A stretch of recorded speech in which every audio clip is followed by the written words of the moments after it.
ಇದು ಎಂತ ಜೈಲ್ ಅಂದ್ರೆ ಇಲ್ಲಿರೋ ಕೈದಿಗಳಿಗೆ ಟೈಮಿಂಗ್ಸ್ ಇರೋದಿಲ್ಲ. ಅವ್ರ ಎಷ್ಟೊತ್ ಕೆಲಸ ಹೇಳ್ತಾರೋ ಅಷ್ಟೊತ್ ಕೆಲಸ ಮಾಡ್ಲೇಬೇಕು. ಸರಿಯಾಗಿ ಕೆಲಸ ಮಾಡಿಲ್ಲ ಅಂದ್ರೆ ಅವ್ರನ್ನ ದೇವ್ರ ಹತ್ರ ಕಳಿಸ್ತಾರೆ.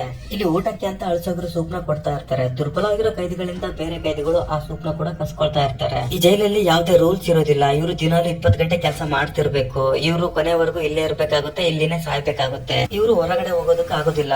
ಇಲ್ಲಿ ಕೆಲ ಕೈದಿಗಳು ಕೆಲಸ ಮಾಡ್ತಾ ಏನೋ ಮಾತಾಡ್ತಾ ಇರ್ತಾರೆ. ಈ ವ್ಯಕ್ತಿ ಅವರಿಗೆ ಈ ಜೈಲ್ ಬಗ್ಗೆ ಹೇಳ್ತಾ ಇರ್ತಾನೆ. ಆಗ್ಲೇ ಅಲ್ಲಿಗೆ ಒಬ್ಬ ಮನುಷ್ಯ ಬಂದು ಇವನ್ ತಲೆ ಮೇಲೆ ಹೊಡಿತಾನೆ. ಮರುದಿನ ಬೆಳಕಾಗಷ್ಟಲ್ಲಿ ನಿದ್ದೆಯಿಂದ ಎಬ್ಬರಿಸಿ ಇವ್ರನ್ನ ಕತ್ಲಲ್ಲಿ ಕೆಲಸ ಮಾಡಕ್ಕೆ ಇಡ್ತಾರೆ. ಈ ಜೈಲಲ್ಲಿ ದೊಡ್ಡವರಿಂದ ಸಣ್ಣವರವರೆಗೂ ಎಲ್ಲರೂ ಕೆಲಸ ಮಾಡ್ತಾ ಇರ್ತಾರೆ. ಇದರಲ್ಲಿ ಒಬ್ಬ ಕೈದಿ ಇನ್ನೊಬ್ಬ ಕೈದಿಗೆ ಒಂದು ಸೇಬಣ್ಣನ ಕೊಡ್ತಾನೆ. ಇದನ್ನ ಅಲ್ಲಿರೋ ಒಬ್ಬ ಪೊಲೀಸು ನೋಡ್ಕೊಳ್ತಾನೆ. ನೋಡಿ ಇವ್ರನ್ನ ಹಿಡ್ಕೊಂಡು ಹೊರಗಡೆ ಕರ್ಕೊಂಡು ಹೋಗ್ತಾನೆ. ಈ 3 ಕೈದಿಗಳನ್ನು ಸಾಲಾಗಿ ನಿಲ್ಲಿಸ್ತಾರೆ. ಅದರಲ್ಲಿ ಒಬ್ಬ ಕೈದಿಗೆ ಪೊಲೀಸ್ ಹೇಳ್ತಾನೆ ತಲೆ ಮೇಲೆ ಆಪಲ್ ಇಟ್ಕೊ ಅಂತ ಹೇಳ್ತಾನೆ. ಕೈದಿ ಆಪಲ್ ನ ತಲೆ ಮೇಲೆ ಇಟ್ಕೊಳ್ತಾನೆ. ಪೊಲೀಸ್ ಅವನ್ನ ಶೂಟ್ ಮಾಡ್ತಾನೆ. ಅದಾದ್ಮೇಲೆ ಈತನ ಕಡೆಗೆ ನೋಡ್ತಾನೆ.